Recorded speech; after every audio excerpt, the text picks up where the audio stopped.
Hello friends, today we are going to see the trick to find Z parameter of lattice network. Okay, so without wasting our time, let's start with the very first sum and there only we will see the trick.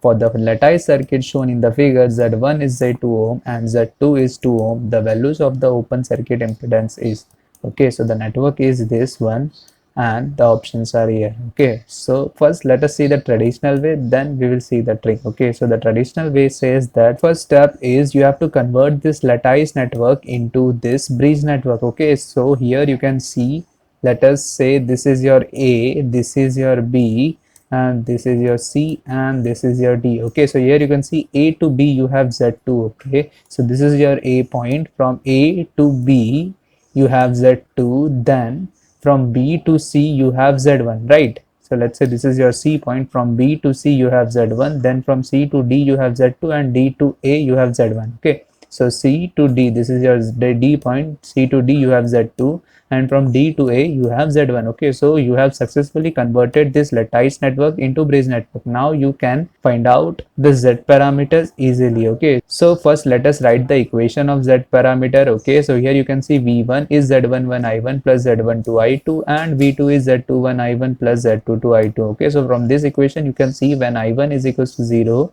you will get Z12 and Z22, and when I2 is equals to 0 you will get Z11 and Z21. Okay, so let us make first when I2 is equals to 0. Okay, so when I2 is equals to 0, our Z11 will be V1 by I1. Okay, and Z21 will be V2 by I1. Okay, so here this is the modified circuit. Here you can see when I2 is equals to 0, it means current in both of these branches will be in terms of I1. Okay, so now let us find out the magnitude of current flowing in this branch. Okay, so here you can see, since there is no current here and here, okay, so we will say there is only one current flowing here.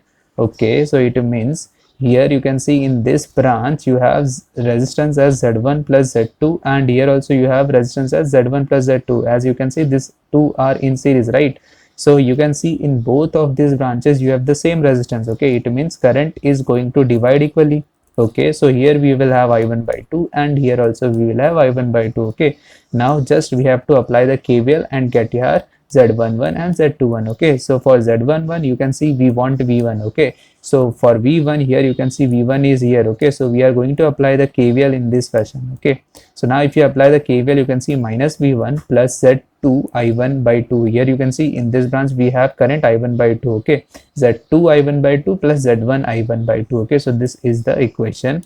You have made V1 to right hand side and you get this equation. Okay, so now V1 will be simply Z1 plus Z2 by 2 I1. Okay, so as you can see, I1 by 2 is common in both the term. Okay, so you get the equation as V1 is equal to Z1 plus Z2 by 2 into I1. Okay, so now if you take I1 at here, you will get V1 by I1 is equal to Z11 is Z1 plus Z2 by 2. Okay, similarly for Z21, here you can see Z21 is V2 by I1. Okay, it means we want V2. Okay, and from the circuit you can see V2 is present here.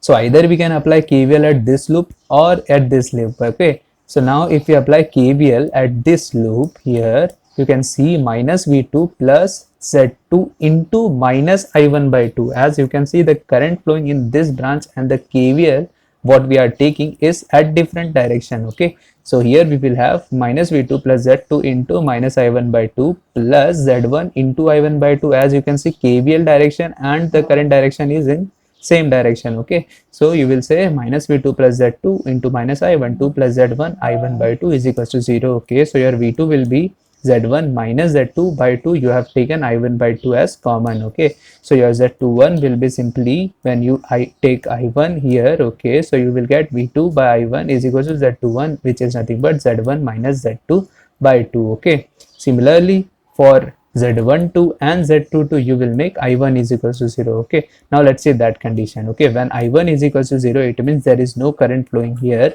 Okay, it means that in the circuit we will have only current, that is I2. Okay, so now let us find out the exact magnitude of the current. Okay, so here you can see we have Z1 and Z2 in series, similarly Z2 and Z1 in series. as you can see there is no current coming here. Okay, so it means the current flowing here will pass from here also. Okay, so from this we can say Z2 and Z1 in series. Similarly we can say Z1 and Z2 will be also in series. Okay, now we know that Z12 is V1 by I2 and Z22 is V2 by I2. Okay, so for Z22 we have to use V2. Okay, so, and we know V2 is present here, it means we can apply KVL here or here. Okay, now if we apply KVL in this direction, what we will get? Minus V2 plus Z1 into I2 by 2 plus Z2 into I2 by 2. As you can see the current flowing in this way. Okay, here in this way. Okay, so you can see the KVL in this loop and the current flowing in this loop is same. Okay, so there won't be any negative sign while taking the resistance here. Okay, so here we will get V2 by I2 as Z22, which is nothing but Z1 plus Z2 by 2. Okay, similarly if we want V1 by I2 we will use this KVL. Okay, so now if you apply KVL in this way, we will get minus V1 plus Z2 I1 by 2. Here you can see current is in opposite to the KVL. Okay, so here you can see I2 by 2 current is flowing opposite to the KVL direction. Okay, so we will take minus I2 by 2 here. Okay, plus I2 by 2 into Z1. As you can see the current in Z1 is flowing in this way and the KVL is also we are taking in this way. Okay, so here we will have plus and here we will have minus. Okay, now if we take V1 at right hand side, we will have V1 is equals to Z1 minus Z2 upon 2 into I2, right? So V1 by I2, which is nothing but Z12 is Z1 minus Z2 by 2. Okay,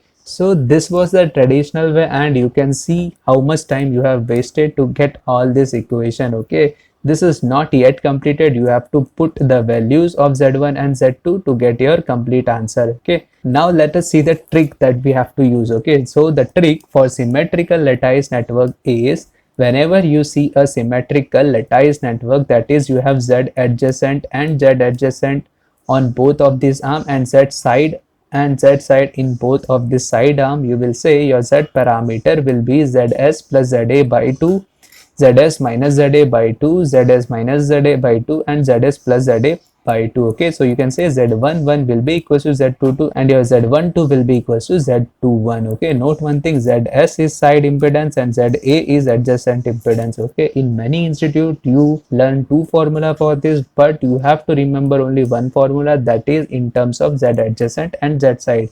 Okay, so in exam whether the Z adjacent is Z1 or Z2 you won't confuse. Okay, so take note of it. Now let's use the same trick in the sum. Okay, so here you can see Z adjacent is Z2 which is equals to 2 ohm and Z side is equals to Z1 which is equals to Z2 ohm. Okay, so if we put all this value in this formula, we will get Z2 plus 2 by 2, Z2 minus 2 by 2, which is equals to Z21 and Z22 as Z2 plus 2 by 2. Okay, so if we simplify it, we will get Z plus 1, J minus 1, J minus 1, J plus 1. Okay, and from the equation you can see it is nothing but C option. Okay, so we can say the C option is correct. Okay, so here you can see from the traditional way only you have derived your trick. Okay, so always if you get a symmetrical lattice network, you are going to use the same formula without doing all these silly things. Okay, you are going to use the same formula again and again, that is for Z adjacent and Z side. Okay, so this one formula can solve all lattice symmetrical problem. Okay, now let us see whether we can derive the trick from asymmetrical lattice network or not. Okay, so now let us see the asymmetrical lattice network based sum. Okay, so this sum is of AC 2016. The Z parameter matrix Z11, Z12, Z21 and Z22 for the two port network shown is. Okay, so here you can see Z adjacent is having two different values. Okay, Z side is same value but Z adjacent is different. Okay, so we can say this lattice network is asymmetrical. Okay, first let us solve this sum using the traditional way, and if we get similar equation then we can derive the trick for asymmetrical network also. Okay, so first let us convert this into bridge network. Okay, so let us say this is your A, B, C, D. Okay, so from A to B you have 3 ohm and from B to C you have nothing, which is short circuited. Okay, and from C to D you have 6 ohm and from D to A you are again short circuited. Okay, so here you can see the circuit is now similar but it is a asymmetrical lattice network. Okay, now let us take the condition when I2 is equals to 0. Okay, so when I2 is equals to 0 we can find out Z11 and Z21. Okay, So for Z11 we have to use V1. Okay, so we will apply the KVL in this way. Okay, so when I2 is equals to 0, you will see in the network we will have only one current, that is I1. Okay, now let us find out the exact magnitude of current which is flowing in both of these branches. Okay, so for that we have to use current divider rule. Okay, as you can see here, both the branch has having different resistance. Okay, so we have to go for current dividing rule only. Okay, for the current flowing through this 3 ohm, we will say it will be 6 upon 6 plus 3, it is nothing but 6 by 9. Okay, so it will be 2 by 3 into I1. Okay, so you can see the current flowing in this branch, it will be 2 by 3 I1, and here it will be 1 minus 2 by 3, which is nothing but 1 by 3 I1. Okay, so now if we apply KVL to this loop, okay, for Z11 we will have minus V1 plus 3 into 2 by 3 I1 is equals to 0. Now if we take V1 at this side, we can get V1 by I1. Okay, V1 by I1, which is nothing but Z11. This 3 got cancelled and we will be remaining with this 2 ohm. Okay, so we can say Z11 will be 2 ohm. Okay, now for Z21 we will use the KVL here. Okay, we have to involve V2 here. Okay, so it will be minus V2 plus 3 into minus 2 by 3 I1 is equals to 0. Okay, so there is no resistance here. Okay, and note one thing, the current and KVL direction is opposite, so we will have minus here. So now if we take V2 at right hand side, we will get V2 by I1. This 3 got cancelled and we will be remaining with minus 2 ohm. Okay, so we can say Z21 is minus 2 ohm. Okay, now let us see the condition when I1 is equals to 0. Okay, so when I1 is equals to 0, we will have only I2 current flowing in both of these branches. Let us find out the magnitude. Magnitude will be in 3 ohm, it will be 6 by 9 is nothing but 2 by 3 I1. Okay, so here we will have 2 by 3 into I2, and here we will have 1 by 3 into I2. Okay, so now if you apply the KVL here, we will get minus V2 plus 3 into 2 by 3 I1. Okay, now here it won't be negative, here it will be plus. As you can see, KVL direction and the current direction is same. Okay, so we will have V2 by I2 is equals to Z22 is nothing but 2 ohm. Okay, now let us apply the KVL in this loop. Okay, for Z12. Okay, so if you apply KVL, we will get minus V1 plus 3 into minus I2 by 2. Here it will be minus because the current is flowing in this way and we are applying KVL in this fashion. Okay, so we will have V1 by I2 is equals to Z12 into minus 2 ohm. As you can see, this 3 got cancelled and we are left with minus 2 only. Okay, so at the end we can say the Z parameter will be this 2 minus 2 minus 2 and 2. Okay, and from the option you can see the correct option will be